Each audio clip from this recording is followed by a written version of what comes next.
To divide the coordinates of the three cities efficiently, the council set about organizing themselves into 3 reconnaissance teams.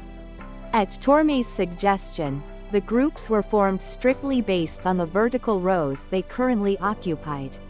This ensured that Fiona's group, who possessed vital, first-hand knowledge of the Haze cities, would be split up evenly to anchor each team. The allocation was quickly agreed upon. Paulina joined Chris's team, Fiona and Loin coupled with Claire's, and Walter attached himself to Lanimir's group. Torme, remaining unaligned by row, chose to reinforce Claire's unit. With the rosters finalized, the council turned its attention to mapping the territories.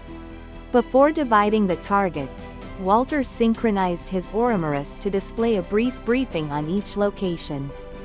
First was Nebularium, their current location. The city was structured upon a massive circular landmass, fringed by jagged, protruding points that gave it the distinct shape of a radiant sun. Even excluding those jagged outer peaks, the core circular continent measured roughly 40 kilometers in diameter. The central hub where they currently sat marked its exact midpoint.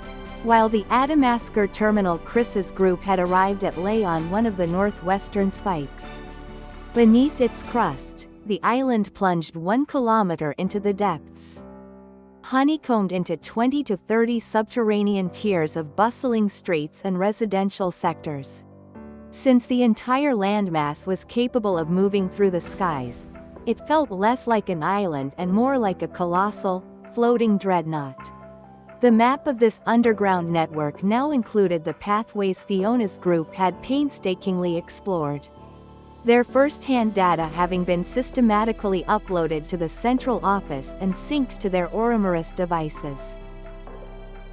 Next was Dormire, the only city whose geographical coordinates and terrain remained utterly fixed. It was situated far out in the Indian Ocean, roughly 3,000 kilometers west of Australia.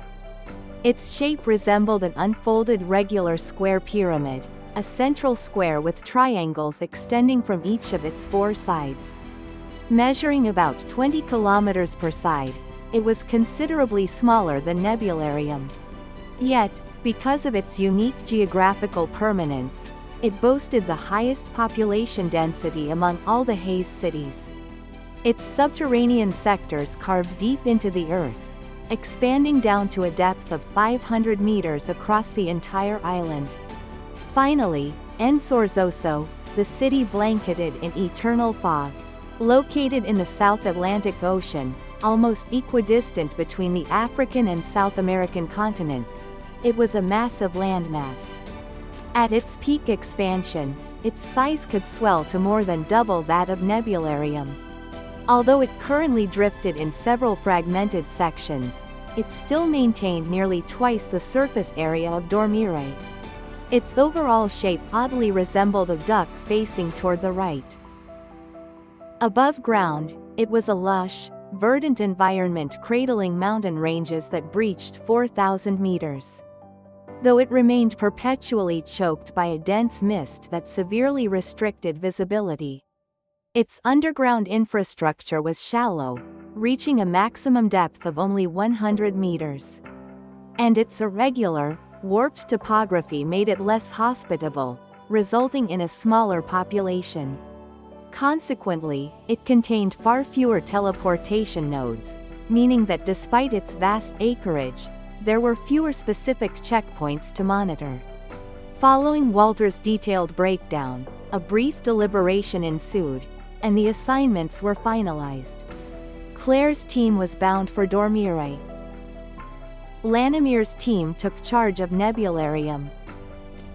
Chris's team drew Ensorzoso. The strategy was straightforward: each team would scour their designated city.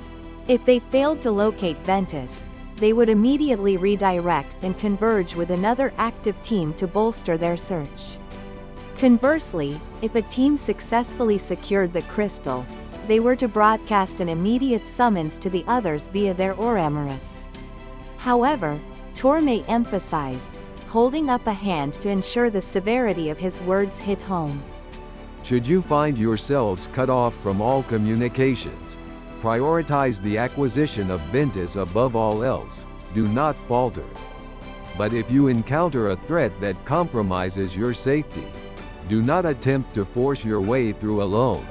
Fall back and await reinforcements from the other teams.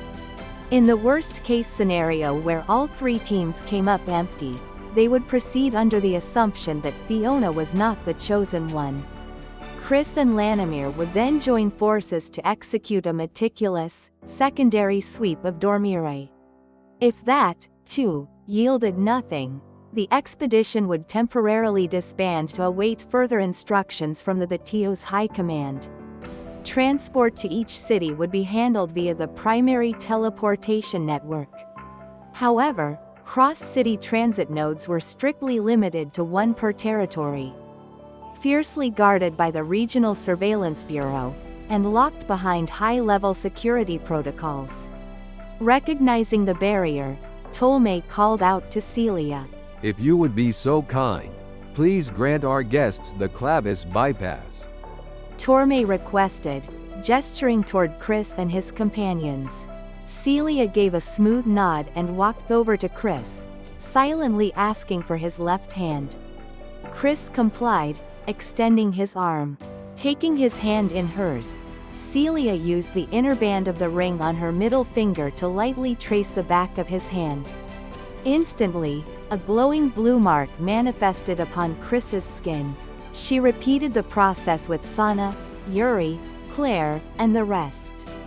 According to Ptolemy, this mark functioned as a master override, granting them the same clearance as Bureau agents to operate any teleportation device in existence, save for privately owned residential units.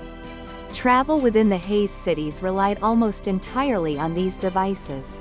The network operated through a system of matching pictorial glyphs known as Omen. A device would only connect to another sharing the exact same sigil. This meant that navigating deep into a territory and returning along the same route required tracing the chain of transfers in precise, reverse order.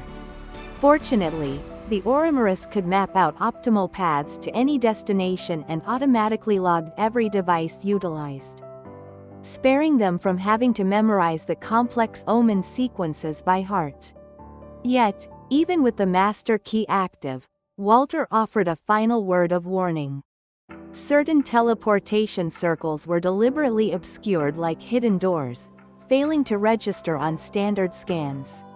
While the known anomalies were already catalogued on their Oromarus devices, undiscovered nodes undoubtedly remained. Furthermore, vast stretches of the subterranean networks within each city suffered from severe localized interference, completely severing the Oromarus network.